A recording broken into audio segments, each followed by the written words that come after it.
4 अप्रैल 2023 आज की देश और दुनिया की कई अहम खबरें हैं। पहली खबर रामनवमी के जो हिंसा हुई है उसको लेकर के है। चूँकि रामनवमी के मौके पर भारत के कई सारे राज्यों से हिंसा की खबरें मिली थी और ये हिंसा सांप्रदायिक हिंसा है, प्रायोजित हिंसा है, राजनीतिक हिंसा है। इसमें एक अल्पसंख्यक समाज को निशाना बनाया गया।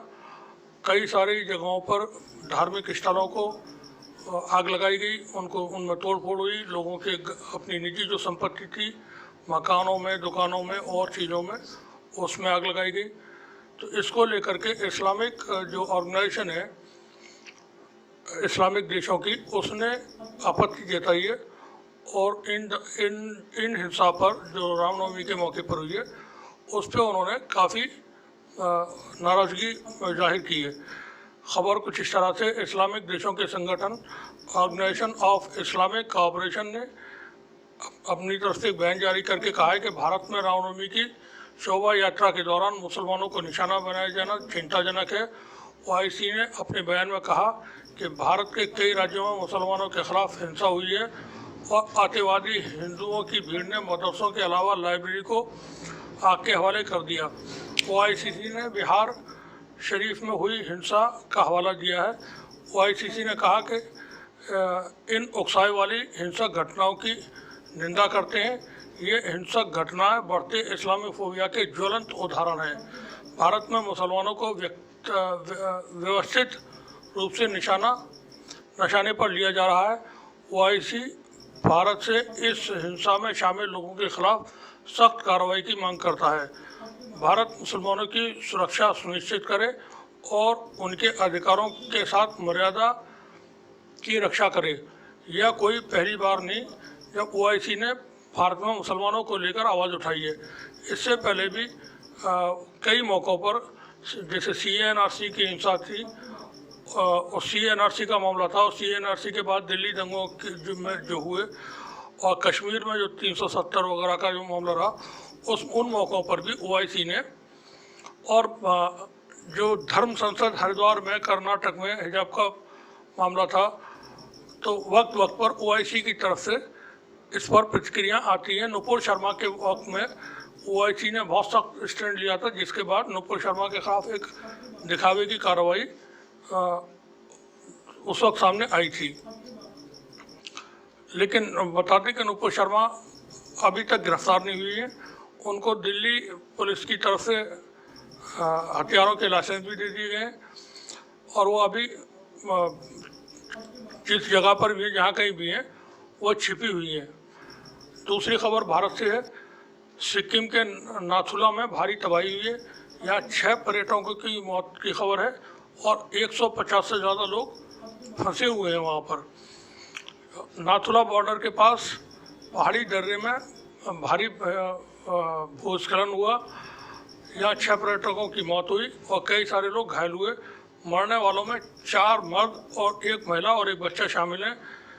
जो एवलंच हुआ है वहाँ पर, बर्फ़ का जो पहाड़ गिर कर के नीचे की तरफ आया, उसमें बहुत सारे पर्यटक फंसे हुए हैं तो उनके बचाव के लिए अभियान इस वक्त जारी है। रेस्क्यू टीमें मौके पर मौजूद हैं। सिक्किम पुलिस के साथ साथ स्थानीय लोग भी वहाँ पर सर्च ऑपरेशन में मदद कर रहे हैं। बता दें कि नाथुला जो दर्रा है वो चीन से लगी हुई सीमा के बिल्कुल करीब है और यह अपनी खूबसूरती के लिए मशहूर है और इसी खूबसूरती को देखने के लिए देश से और विदेशों से पर्यटक, टूरिस्ट लोग वहाँ जाते हैं। ये घटना आज करीब दोपहर को 12:20 पर गंटोक के में जो नाथुला दर्रा है, जो जवाहर टनल से मिलाता है नाथुला दर्रे को, तो वहाँ ये हादसा हुआ और इसमें जैसा हमने बताया कि 6 लोगों की मौत हो चुकी है। पुलिस के मुताबिक 150 से ज़्यादा पर्यटक अभी भी 15 मील से आगे फंसे हुए हैं। इस बीच बर्फ़ में फंसे हुए 30 पर्यटकों को बचाया भी गया है वहाँ पर।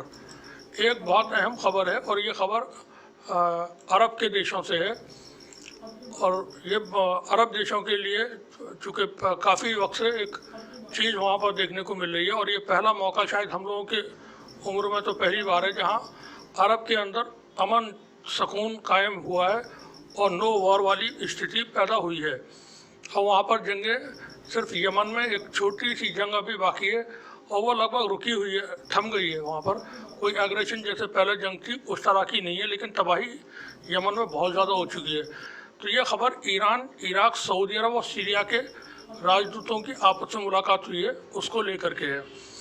जानकारी के मुताबिक इराकी राजदूत जो हैं अमीर, उन्होंने बताया कि ओमान में अपने ईरानी समकक्ष और सऊदी अरब समकक्ष और सीरियाई समकक्ष से मुलाकात और क्षेत्रीय देशों के हालात के बारे में जो बातचीत हुई है। इराकी राजदूत की मेज़बानी में होने वाली मुलाकात और बातचीत में उन्होंने खुशी का इजहार किया है और कहा कि जो तनावों के जो दौर थे, तनाव के दौरान ओमान और बगदाद के प्रयास न होते तो दोस्तों व मित्रों के बीच इस प्रकार की मुलाकात मुमकिन नहीं थी। यह मुलाकात ऐसे हालात में हो रही है जब इराक में ईरानी राजदूत मोहम्मद काजिम आले सादिक ने भी इफ्तार पार्टी में सऊदी अरब समेत और देशों के जो राजदूत हैं उनकी भी मेज़बानी की थी। जानकार जो हल्के हैं उनका मानना है कि इस्लामी देशों में एक दूसरे के निकट आने से वो देश बिल्कुल खुश नहीं होंगे जो हमेशा इस्लामी जगत में फूट डालने का प्रयास करते रहे हैं, क्योंकि इस्लामी देशों के निकट आने से उनके अवैध हित खतरे में पड़ जाते हैं। तो ये एक अच्छी खबर है, क्योंकि पिछले दिनों चाइना में जिस तरह से ईरान और सऊदी अरब के दरमियान उनके जो मिनिस्टर्स थे उनकी मुलाकातें हुई थी और उसके बाद उनमें एक एग्रीमेंट हुआ था और वो लॉन्ग टर्म में उसको अगर देखेंगे तो ये पूरे वर्ल्ड के लिए बहुत खुशहाली की निशानी है, अलामत है। और अरब देशों में इस वक्त ईरान, सऊदी अरब,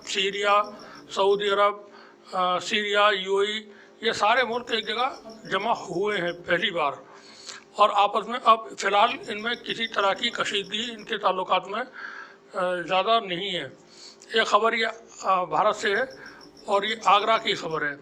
यहाँ आगरा में उत्तर प्रदेश के एक पूर्व राज्य मंत्री और मौजूदा एमएलए हैं, उनके और एक दरोगा के बीच वाद विवाद का एक वीडियो सोशल मीडिया पर वायरल हुआ है। मंत्री साहब इसमें किसी की पैरवी के लिए थाने पहुंचते हैं। यहाँ दरोगा ने उनकी बात सुनने के बजाय बहस करने लगे। किसी ने इसका वीडियो बना लिया और सोशल मीडिया पर उसको पोस्ट कर दिया। जो आगरा कैंट है, आगरा कैंट सीट से विधायक हैं जीएस धर्मेश, इनकी दरोगा से कहासुनी का एक वीडियो सोशल मीडिया पर है। उसमें दरोगा विधायक जी खड़े हुए हैं और फ़ोन पर किसी से दरोगा की शिकायत कर रहे हैं। सामने कुर्सी पर दरोगा जो है वो बेखौफ बैठा हुआ है और इसी बातचीत का उसमें जो दरोगा की जो उसका बैठना है और उसका जो तरीका है वो इस तरह का है जैसे वो बिल्कुल जो विधायक जी हैं और पूर्व मंत्री जी हैं उनको कोई भाव नहीं दे रहा है। तो इसी को देखकर इसी से लोग कयास लगा रहे हैं, अंदाजे लगा रहे हैं कि विधायक जी से और दरोगा जी के दरमियान में, चूँकि उसमें वीडियो में बातचीत सुनाई नहीं दे रही है, तो अंदाजे लगा रहे हैं कि शायद तीखी नोक-झोंक किसी मामले को लेकर के इन दोनों के दरमियान में हुई है। एक खबर और है, वो भारत और चीन को लेकर के है। खबर कुछ इस तरह से कि अरुणाचल प्रदेश में चीन ने 11 जगहों के 11 जो भारत के अंदर जगह है अरुणाचल प्रदेश में, उनके नाम बदल दिए हैं। चीन और भारत के दरमियान लंबे वक्त से, ये सन 2000 से ही हम इसको काउंट कर लें, सन 2000 से तो अच्छे ताल्लुकात नहीं है, क्योंकि लद्दाख में अभी तनाव मौजूद है। और अभी एक दिन पहले ही भारत के जो विदेश मंत्री हैं एस जयशंकर, उन्होंने भी कहा कि तनावपूर्ण स्थिति है और वहाँ के हालात अच्छे नहीं हैं। तो विदेश मंत्री के बयान से भी इस बात को समझा जा सकता है कि चीन को लेकर के भारत के जो ताल्लुकात हैं या सरहद पर जो मामलात हैं वो अच्छे नहीं हैं। प्रधानमंत्री कहते हैं कि कोई नहीं आया, कोई नहीं गया, वो एक अलग बात है, लेकिन चाइना ने यहाँ पर अरुणाचल प्रदेश के 11 स्थानों के नाम बदलने की कोशिश की है। उसने ये नाम चीनी, तिब्बती और पिनयिन भाषा में, यानी जो चाइनीज़ भाषा है उसमें जारी की हैं। चीन का ये कदम अरुणाचल प्रदेश में G20 जो कार्यक्रम थे उस चूँकि अरुणाचल प्रदेश में वो हुआ था और जिसमें चीन शामिल नहीं हुआ था, उसके बाद उसका ये कदम सामने आया है।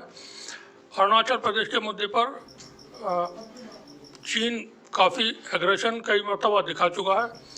तो यहाँ पर ये कह सकते हैं कि लद्दाख में और या चीन से लगी हुई जो भारत की सीमा है वहाँ पर सिक्योरिटी के कुछ थ्रेट्स हैं और ये चीज़ें फिक्र पैदा करने वाली है सरकारों के लिए भी। और कई और भी बहुत सारी अहम खबरें हैं जो आज की खबरों में कही जा सकती हैं।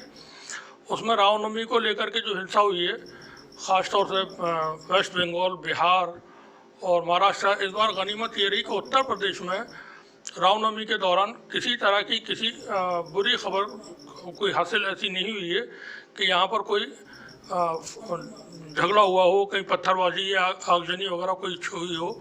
ऐसी कोई खबर फ़िलहाल उत्तर प्रदेश से अभी तक हासिल नहीं हुई। हाँ, गुजरात से और दूसरी जगहों से हासिल होती रही हैं, क्योंकि ये हिंसा जो है चुनाव पूर्व हिंसा है। 2024 के चुनाव है, उससे पहले बहुत सारी चीज़ें, उसकी तैयारियां होंगी, रिहर्सल होंगे और आगे भी और चीज़ें होनी है। तो ये सब कुछ उसी को समझा जा सकता है कि 2024 की तैयारियां इस तरह से शुरू हो चुकी हैं और एजेंडा जो है लगभग वो 2024 के लिए तय हो रहा है। चूँकि विपक्ष की जो पार्टियां हैं वो अडानी पर और कश्मीर का जो मामला ये करण पटेल वाला है उसको लेकर के, पेगासिस को लेकर के, बेरोजगारी को लेकर के ये तमाम बातें हो रही हैं। किसानों के मुद्दे हैं उस पर बात हो रही है, लेकिन सरकार चूँकि इन पे कोई बात नहीं करना चाहती है, इसलिए जो 2024 का चुनाव विकास के नाम पे नहीं होगा, वो रोज़गार के नाम पे नहीं होगा, वो स्मार्ट सिटी के नाम पे नहीं होगा, वो मुमकिन है राम मंदिर और सांप्रदायिकता के जो कोर उनका अपना एजेंडा है, जो वोट उनको दिलाता है, जो ध्रुवीकरण कराता है, उसके मुद्दे पर ये चुनाव 2024 के होंगे। कांग्रेस समेत जो विपक्षी पार्टियां हैं वो सब इन चीज़ों को लेकर के जो घटनाक्रम हो रहे हैं उन पे नज़र रखे हुए हैं। आगे की जो सूरत हाल होगी हम आपसे तफसील से बताते रहेंगे, बातचीत होती रहेगी। आप देखते रहिए, बने रहिए हमारे साथ तीसरी न्यूज़। शुक्रिया आपका। बिंज बैला की मस्जिद पे ध्वजा फहराते हुए जय श्री राम, जय श्री राम। बिंज बैला की मस्जिद पे ध्वजा, जय जय श्री राम।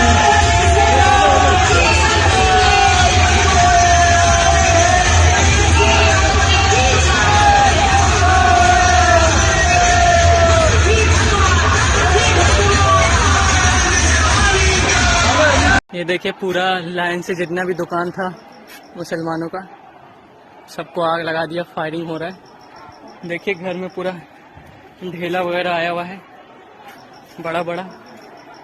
पुलिस अभी तक आई नहीं, कॉल किया था, बोली थी स्टेशन के पास है, पुलिस आ जाएगी। स्टेशन के पास लड़ाई हुआ है, पुलिस आ जाएगी। न डीएम उठा रहा है कॉल, न एसपी।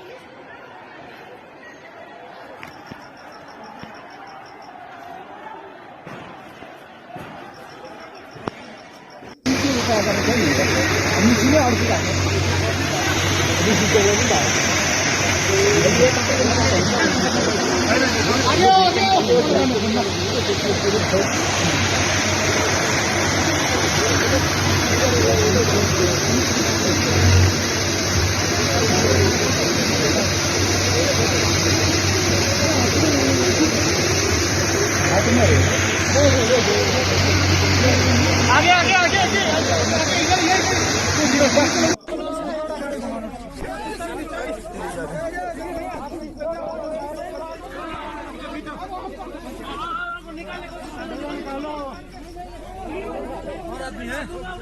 मान्छे पुरा रहेछ।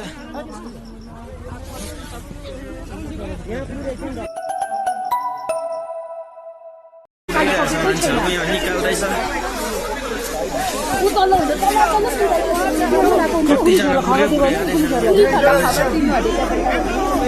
एक 150 जना चाहिँ 500 जना जस्तो मान्छे छ बाटो फेरि बन्द भयो तल पुगेको छ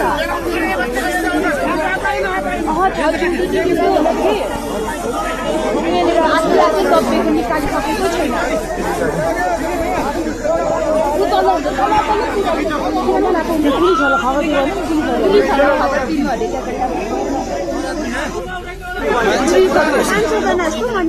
बाटो फेरि बन्द भयो